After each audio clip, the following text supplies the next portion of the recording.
आज की physics online class में स्वागत है। पिछली क्लास में हमने पढ़ा था दे ब्रोगली परिकल्पना। इस प्रकार दे ब्रोगली का विचार था, जो एक प्रकृति के आधार पर इस तरह विकिरण और प्रकाश ऊर्जा की डबल नेचर होती है, उसी प्रकार जब कण जो कि गतिशील होते हैं वो भी डबल नेचर शो करते हैं।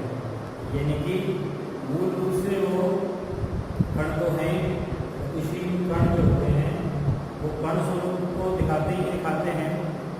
इसके अलावा वो जब तीव्र वेग से गतिशील होते हैं तो तरंगों की तरह बिहेव करते हैं, यानी उनके अंदर विकिरणों की तरह तरंग प्रकृति पाई जाती है, यानी उनकी भी डबल नेचर होती है। ऐसी परिकल्पना की थी किसने? दे ब्रोगली ने। और उसके आधार पर उसने निश्चित भी निकाला था lambda equal to h e या पी की जगह एम डी। और इस फॉर्मूले का उपयोग करके हमने इलेक्ट्रॉन, प्रोटॉन, अल्फा कण से आदि से संबंधित तरंगों की तरंगदैर्घ्य मैथमेटिकली या थ्योरेटिकल कैलकुलेट की थी। आज हम पढ़ेंगे कि क्या वाकई में दे ब्रोगली परिकल्पना यथार्थ है कि नहीं। क्योंकि अगर यथार्थ है तो उसका कोई न कोई सत्यापन प्रैक्टिकली होना चाहिए। तो यहाँ आज अपन पढ़ेंगे रद्द तरंगों का प्रायोगिक सत्यापन। रद्द तरंगों का प्रायोगिक सत्यापन।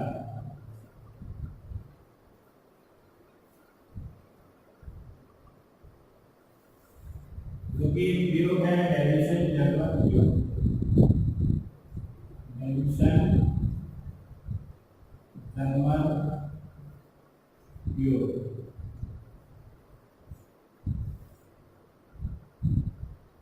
Experiment of dilution German.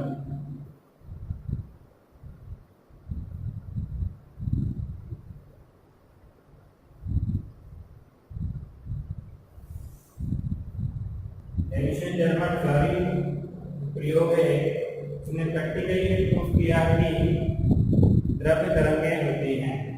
इस प्रयोग का सबसे पहले सिद्धांत समझिए। सिद्धांत क्या है?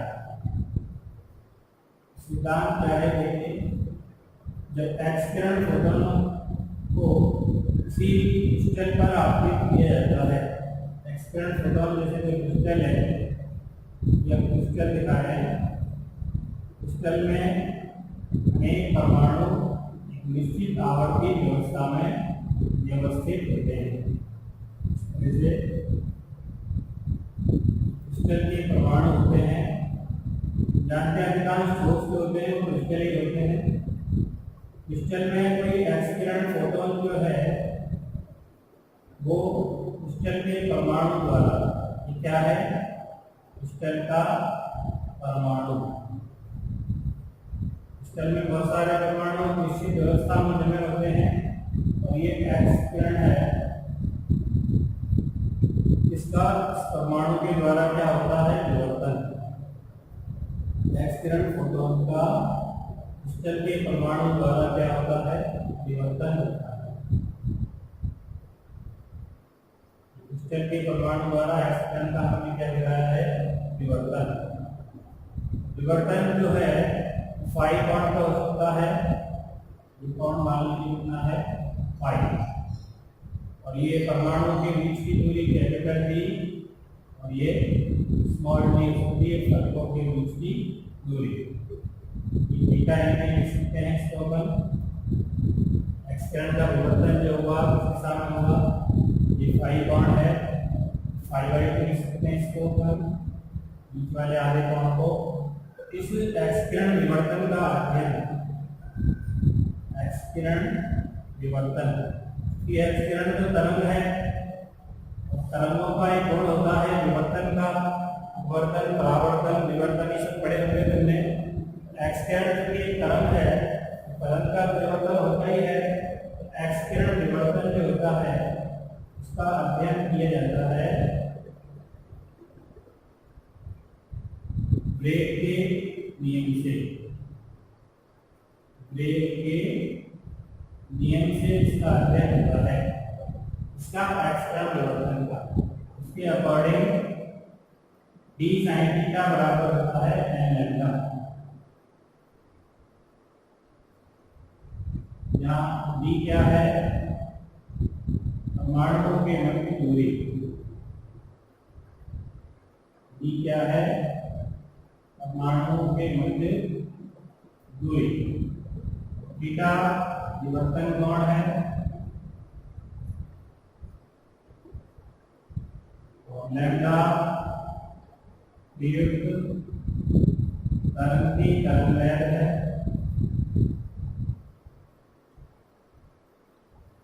और एन क्या है, विवर्तन का क्रम।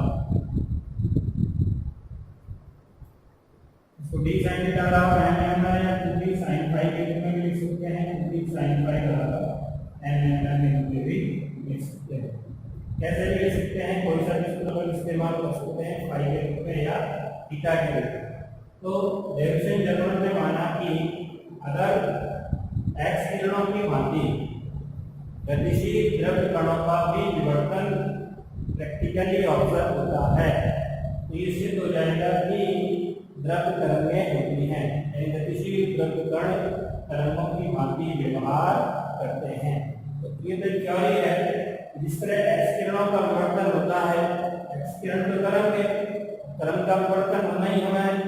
तो जब एक्स किरण तरंग है और उसका विवर्तन हो रहा है, अगर उसी प्रकार गतिशील द्रव कणों का भी तरंग की भांति विवर्तन देखे तो ये प्रूफ हो जाएगा कि एक्स किरणों की भांति या अन्य किरणों की भांति गतिशील द्रव कण भी तरंग की तरह बिहेव करते हैं। तो इस पूरे प्रयोग में प्रैक्टिकली अरेंजमेंट क्या है तो ध्यान से समझ लीजिए। तो इसमें एक ये फिलामेंट है, क्या है ये फिलामेंट एनालिस्टर का, इसमें विद्युत धारा प्रवाहित करके तापायनिक उत्सर्जन क्रिया द्वारा इलेक्ट्रॉन प्राप्त किए जाएंगे। धारा प्रवाहित करने के लिए हमने बैटरी लगा दी है, बैटरी ये बैटरी का ये प्लस माइनस और धारा को कंट्रोल करने के लिए धारा ये तक लगाई है, ये धारा ये, ठीक है। इसमें जब भी धारा प्रवाहित होगी तो ये तंतु जो है वो गर्म होके गर्म हो जाएगा, तो उच्च ताप पर तापायनिक उत्सर्जन के द्वारा इसमें से निकलेंगे इलेक्ट्रॉन। इलेक्ट्रॉनों को एक बारीक पुंज के रूप में हमें प्राप्त करना है।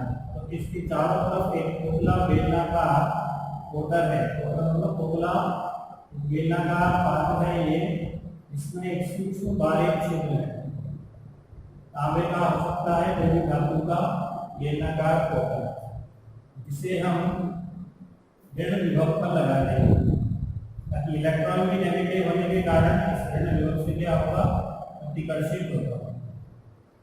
इलेक्ट्रॉन इसमें से निकलेंगे, तापायनिक उत्सर्जन के द्वारा वो इलेक्ट्रॉन ऋण विभव से प्रतिकर्षित होकर यहाँ आने के बाद यहाँ हमने डायफ्राम की सहायता से इसको पॉजिटिव विभव पे रखा है। ये पॉजिटिव विभव ये परिवर्ती विभव है, इसका मान अपन चेंज कर सकते हैं जिससे कि इलेक्ट्रॉनों की गतिज ऊर्जा को भी नियंत्रित किया जा सके। डायफ्राम S1 और S2, इसमें से जो इलेक्ट्रॉन निकलेंगे वो इलेक्ट्रॉन तापायनिक उत्सर्जन के द्वारा इलेक्ट्रॉन निकलेंगे, वो विभवांतर से त्वरित होकर तीव्र वेग से गति करेंगे, क्योंकि इस पूरे पार्ट्स को हम कहते हैं इलेक्ट्रॉन घन। इलेक्ट्रॉन घन इसलिए जिसके घन में से बंदूक में से गोली त्वरित निकलती है, उसी तरह से इसमें से त्वरित इलेक्ट्रॉन मिलेंगे और इनकी गतिज ऊर्जा क्या होती है, हाफ mv² बराबर ev।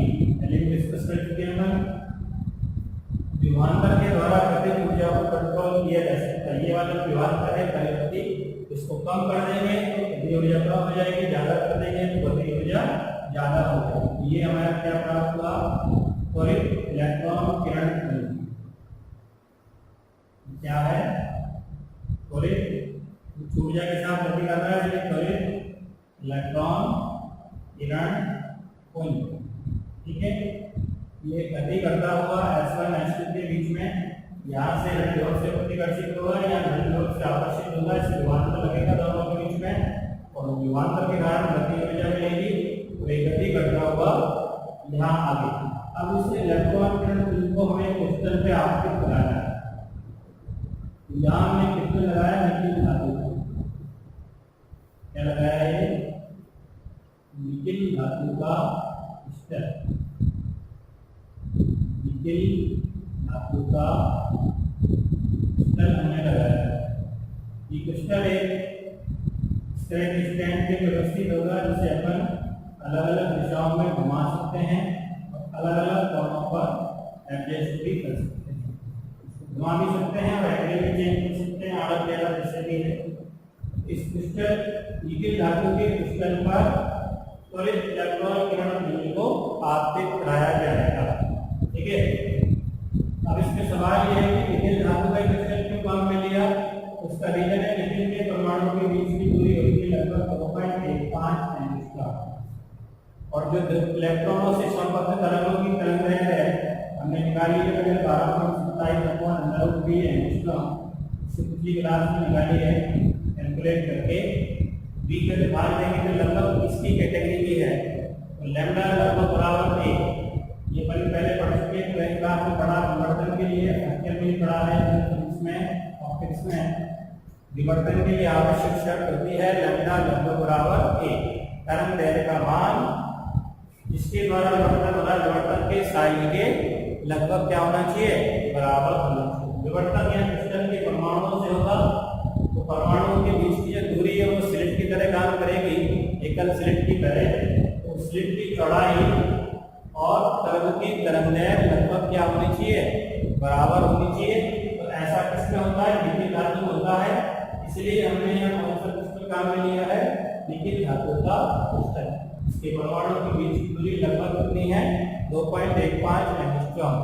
और जिस इलेक्ट्रॉन पुंज को हम यहाँ इस्तेमाल कर रहे हैं उससे संबद्ध तरंग की तरंगदैर्घ्य भी लगभग इसी कैटेगरी की होती है। विवर्तन की आवश्यक शर्त पूरी हुई है, इसलिए हमने क्या लिया यहाँ पे, निकिल धातु का क्रिस्टल। अब जो ये इलेक्ट्रॉन किरण पुंज यहाँ आपतित हुआ, इसके परमाणुओं से इसका क्या होगा, विवर्तन होगा। क्या होगा इसका, विवर्तन। विवर्तित किसी भी दिशा में हो सकता है, ये कोई निश्चित नहीं है कि किधर विवर्तन होगा, कहीं भी किसी भी दिशा में इसका विवर्तन हो सकता है। किसी भी कोण पर इसका क्या हो सकता है, विवर्तन हो सकता है। विवर्तन कलेक्ट करने के लिए हमने यहाँ एक वृत्ताकार पैमाने पर संसूचक लगाया हुआ है। क्या है, एक वृत्ताकार पैमाना। वृत्ताकार पैमाना इसलिए लगाया गया है ताकि हम कोण को नाप सकें, किस कोण पर इलेक्ट्रॉन पुंज का विवर्तन होगा। ठीक है, कोण नापने के लिए ये वृत्ताकार पैमाना। इस पैमाने पर एक आयनन कक्ष होता है, इसमें अल्प दाब का CO2 या SO2 गैस रहेगी। ये क्या लगा हुआ है, आयनन कक्ष है। आयनन कक्ष या इसका नाम है संसूचक। इसको यहाँ पे गैल्वेनोमीटर से कनेक्ट करके संपर्कित कर देते हैं।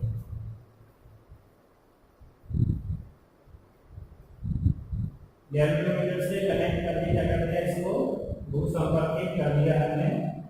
तो ये आयनन कक्ष संसूचक कक्ष में CO2 या SO2 गैस भरी है।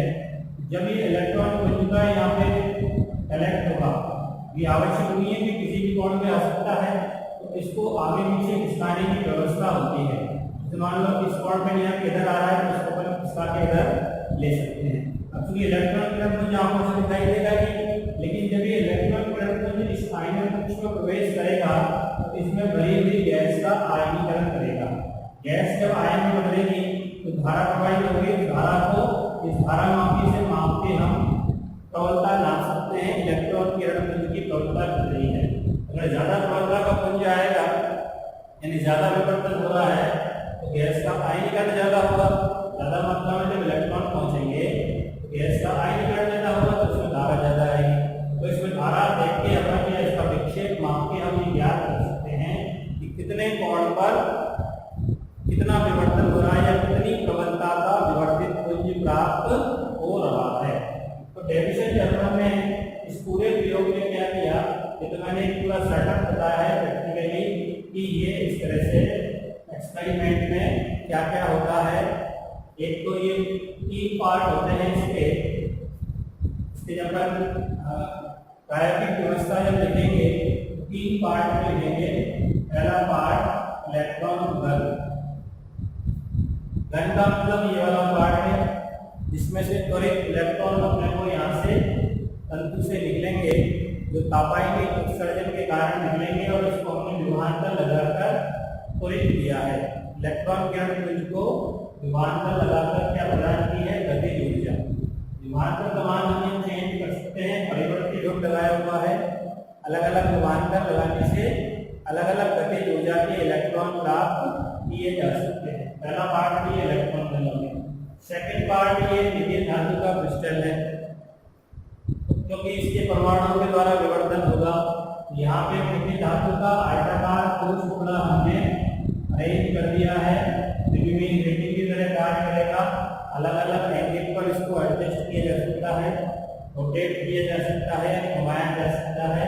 और निकेल धातु क्रिस्टल के लिए मैंने बता दिया विवर्तन की आवश्यक शर्त पूरी है। इसके परमाणुओं के बीच की दूरी 2.15 एंगस्ट्रॉम है जो कि इलेक्ट्रॉन से संबद्ध तरंगों की तरंग दैर्घ्य के लगभग बराबर प्राप्त होती है। सेकंड पार्ट ये हो गया निकेल धातु का क्रिस्टल, निकेल क्रिस्टल कह सकते हैं। सेकंड पार्ट है निकेल क्रिस्टल।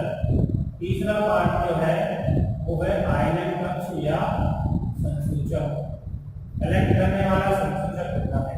इन्हें हम देखें तो सही विवर्तन हुआ कि नहीं हुआ पता कैसे लगेगा, क्योंकि इलेक्ट्रॉन हम देखते हैं इसलिए दिखने के लिए समझने के लिए उसको हमने संसूचक या आयनन कक्ष लगाया है। जब ये इलेक्ट्रॉन पुंज का अगर विवर्तन हुआ उसका आयनीकरण होगा, आयनीकरण हमारे तो गैल्वेनोमीटर में क्या आएगा, विक्षेप आएगा। विक्षेप आना ये संकेत दे रहा है कि आयनीकरण हो रहा है, आयनीकरण होना ये संकेत देगा कि इलेक्ट्रॉन पुंज का विवर्तन हुआ। यानी कि प्रूफ हो गया कि de Broglie का जो सिद्धांत में विचार है वो यथार्थ है, लेकिन केवल कोई कल्पना नहीं है बल्कि प्रैक्टिकली ये प्रूफ किया जा सकता है डेविसन जर्मन प्रयोग से कि इलेक्ट्रॉन जो गतिशील होते हैं उच्च ऊर्जा के साथ वो द्रव्य तरंगों की तरह बिहेव करते हैं। इस पूरे एक्सपेरिमेंट में क्या किया आपने वो देखो एक बार ध्यान से। तो डेविसन जर्मन ने क्या किया, अलग अलग गतिज ऊर्जा के अलग अलग गतिज ऊर्जा के इलेक्ट्रॉन पुंज को गतिज ऊर्जा का करेगा अलग अलग विभवांतर लगाया हुआ परिवर्ती विभवांतर चेंज करके अलग अलग गतिज ऊर्जा के इलेक्ट्रॉन पुंज को निकेल धातु के क्रिस्टल पर आपतित करा दिया। कभी कितनी ऊर्जा का कभी कितनी ऊर्जा का, और फिर उन सबको यहाँ संसूचक में प्राप्त किया और उनकी प्रबलता को मापा गैल्वेनोमीटर में विक्षेप मापकर किस कोण पर विवर्तित पुंज की कितनी प्रबलता है। और फिर कुछ ध्रुवीय ग्राफ नीचे जिसके आधार पर अपन ये एस्टिमेट कर सकते हैं कि कितना क्या है। तो थीटा इक्वल टू 50 डिग्री पर सबसे अधिक प्रबलता हुई। तो ध्रुवीय ग्राफ कैसे आते हैं मैं आपको एक्सप्लेन करके बता रहा हूँ। यहाँ मैंने ये एस्टिमेट डाल दिया है। ध्रुवीय ग्राफ नीचे गए अलग अलग, तो इस तरह के ग्राफ आए जिसमें मान लो 40 वोल्ट विभवांतर लगाकर जब खरीद किया तो इस तरह का ग्राफ आया। फिर 50 वोल्ट विभवांतर लगाया इस तरह का ग्राफ। फिर इसके बाद 54 वोल्ट विभवांतर लगाया,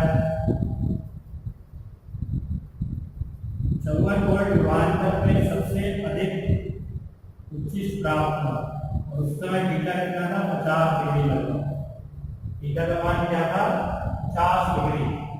50 डिग्री कोण पर जब विकिरण हुआ वो 54 वोल्ट विभवांतर से त्वरित इलेक्ट्रॉन को जो 50 डिग्री कोण पर विवर्तित हुआ तो उसकी प्रवणता सबसे ज्यादा थी, यानी मैक्सिमम उच्चिष्ट प्राप्त हुआ है। और ज्यादा विभवांतर लगाते हैं तो उच्चिष्ट फिर से गायब है। 60 वोल्ट को देखें उच्चिष्ट फिर से क्या हो गया गायब हो गया, इसकी तुलना में कम है। इस एक्सपेरिमेंट और ये ध्रुवीय ग्राफों से ये प्रूव हुआ कि जब अपन 54 वोल्ट विभवांतर से त्वरित इलेक्ट्रॉन पुंज को निकिल क्रिस्टल पर आपतित करते हैं 50 डिग्री कोण पर प्राप्त विवर्तित पुंज की तीव्रता सबसे अधिक होती है। इसको मैथमेटिकली मान निकाल के देखें तो ब्रेक के सूत्र से जो भी मैंने डिस्कस किया था d sin थीटा बराबर n है। n के लिए ब्रेक देते हैं, पहले यूनिट के लिए d sin थीटा बराबर हो गया लैम्डा। d का मान हो गया 2.15 एंगस्ट्रॉम और sin 50 इक्वल टू हो गया लैम्डा। यानी लैम्डा जो तरंग है इसका मान कितना आ गया 2.15 इनटू sin 50 का मान कितना होता है, sin 60 का मान तो जानते हैं कितना होता है √3/2 1.732/2 और फिर 16 ये मान कितना sin 50 का कितना होता है, इससे कम आया लगभग मान लो 0.76 मान लेते हैं। 45 का जो आता है 1/√2 तो मोबाइल में क्या कर सकते हैं 1/1.414 0.707 आया। 45 और 60 के बीच में है लगभग बता रहा हूँ 0.766 इतना मान लगभग लैम्डा का आ सकता है। इलेक्ट्रॉन के लिए नहीं, इसको गुणा करेंगे एग्जैक्ट मान को तुम मोबाइल से साइंटिफिक कैलकुलेटर से ज्ञात कर सकते हो कितना मान आएगा। अब इसको गुणा करेंगे तो लैम्डा का मान कितना आएगा, गुणा करके देखेंगे इसको। यहाँ मैं गुणा कर देता हूँ 1.15 0.766 लगभग में लिख सकते हैं अपन 1.65 एंगस्ट्रॉम। ठीक है, डेविसन जर्मर का जो सिद्धांत था जो हमने डेविसन जर्मर प्रयोग में यूज किया है उसका मान लगभग कितना आया 1.65 एंगस्ट्रॉम। प्रैक्टिकली तो हमने इसको डेविसन जर्मर प्रयोग किया उससे ये लैम्डा का मान आया। दूसरा डे ब्रोगली परिकल्पना इसमें यूज करते हैं, डे ब्रोगली परिकल्पना से जो पिछले वीडियो में हमने लिखा पढ़ा था लैम्डा क्या होता है 12.27 एंगस्ट्रॉम। यानी कि गतिशील द्रव्य कण जो इलेक्ट्रॉन है उनसे संबद्ध तरंगों की तरंगदैर्घ्य का हमने फॉर्मूला निकाला था ये 12.27/√v। v के लिए कितना है 54 वोल्ट क्योंकि मैक्सिमम उच्चिष्ट से प्राप्त हुआ है कितने नंबर हमें 54 में। v के लिए कितना यूज करना है √54 के वर्गमूल निकालने में कितना आएगा लगभग देखो 54 का वर्गमूल निकाल लो आपको धातु 49 कितने मुझे 5.77 पद्धति 42 इंडिया नाम 312 आपका लगभग 7.3 आएगा।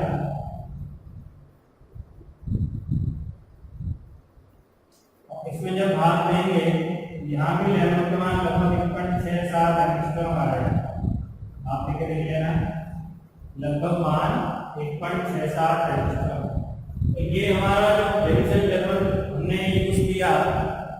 डेविसन जर्मर प्रयोग में ब्रेग के विवर्तन नियम की थ्योरी को यूज किया तो लैम्ब्डा मान 1.65, यानी ये जो मान है वो प्रायोगिक मान, और ये जो मान है वो क्या है, सैद्धांतिक। तो ये हमने केवल दे ब्रोगली की परिकल्पना को मानते हुए थ्योरेटिकल प्रूफ किया था। थ्योरेटिकल मान और प्रैक्टिकल मान ज्यादा अंतर नहीं है दोनों मानों में। देखो इसका मतलब दो चीजें सिद्ध होती हैं इससे, इस प्रैक्टिकल से दो बातें प्रूफ हो गई। नंबर एक, जैसा कि शुरू में डेविसन जर्मर की थ्योरी में हमने माना कि जिस तरह एक्स किरणों का क्रिस्टल के परमाणुओं से विवर्तन होता है, उसी प्रकार गतिशील द्रव्य कणों का भी यदि विवर्तन परीक्षित हो तो ये माना जा सकता है कि द्रव्य तरंगें होती हैं। तो चूंकि इस पूरे प्रैक्टिकल में हमने ये देख लिया अच्छे से कि द्रव्य तरंगों का, गतिशील द्रव्य कणों का एक्स किरणों की भांति क्रिस्टल के परमाणुओं से विवर्तन प्रेक्षित हो रहा है, क्योंकि क्रिस्टल के परमाणु से एक्स किरण विवर्तित हुए, क्योंकि अगर विवर्तित नहीं हुए होते तो वो आयनन कक्ष में प्राप्त नहीं होते, संसूचक में उनको कलेक्ट नहीं किया जा सकता। उनका कलेक्शन हुआ है तभी हमने ये ध्रुवीय ग्राफ बनाए हैं, अलग अलग विभाजन पर अलग अलग कोणों पर विवर्तित हुई के लिए। और दूसरी चीज ये कि लैम्ब्डा का प्रैक्टिकली मान और थ्योरेटिकली मान लगभग इक्वल है। तो इससे ये चीज सिद्ध होती है कि दे ब्रोगली की जो परिकल्पना है वो एकदम यथार्थ है, सत्य है, इसमें केवल विचार नहीं है बल्कि वाकई में ऐसा होता है। जैसा दे ब्रोगली ने विचार किया कि गतिशील द्रव्य कणों को तरंगों की भांति व्यवहार करना चाहिए, तो वाकई में वो गतिशील द्रव्य कण तरंगों की भांति व्यवहार करते हैं। तो इससे दो चीजें सिद्ध हो गई। एक बार दोबारा प्रयत्न प्रयोग क्या सिद्ध हुआ। नंबर एक, द्रव्य तरंगों का प्रायोगिक सत्यापन हो गया, क्योंकि एक्स किरणों की भांति ही क्रिस्टल के परमाणुओं से गतिशील द्रव्य कणों का विवर्तन हो रहा है। और जिस तरह से दे ब्रोगली ने विचार किया ऐसा यहाँ पे प्रूफ हो रहा है, क्योंकि दोनों के द्वारा जो मान है, प्रैक्टिकल मान और थ्योरेटिकल मान लगभग क्या है, बराबर प्राप्त हो रहे हैं। तो इस तरह से ये प्रूफ होता है। ठीक है, ये डेविसन जर्मर प्रयोग का प्रैक्टिकली सत्यापन हम कर सकते हैं।